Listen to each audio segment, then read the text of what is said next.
আরে মিমি, ওই যে দেখ আমাদের বাসায় তো মেহমান চলে এসেছে। আরে কি ব্যাপার, আমাদের বাসায় তো লিমা এসেছে। আর দেখো দেখো লিমাকে দেখতে কত সুন্দর লাগতেছে। আরে চলেন, আমাদেরকে বাসার ভিতরে যেতে হবে। আর দেখো আমাকে তাড়াতাড়ি করে রেডি হতে হবে। আর যে করেই হোক লিমাকে পটাতে হবে। আচ্ছা মিমি, তুই গল্প কর, আমি নাস্তা রেডি করি। আরে দেখো দেখো লিমাকে দেখতে কত বেশি সুন্দর লাগতেছে। আরে দিদি, তোমরা এখানে থাকো, আমি একটু ঘরের ভিতর থেকে আসতেছি।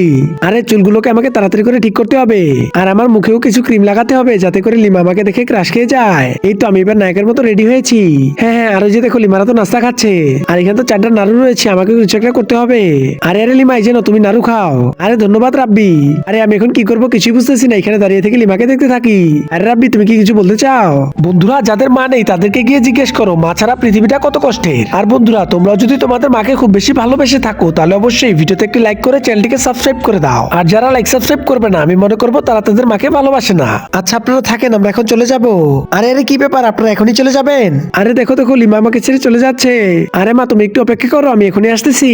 আর রাব্বি, এই যে নাও, আমি তোমার জন্য গিফট এনেছিলাম। আর বাই রাব্বি, আমরা এখন চলে যাব। Bye bye.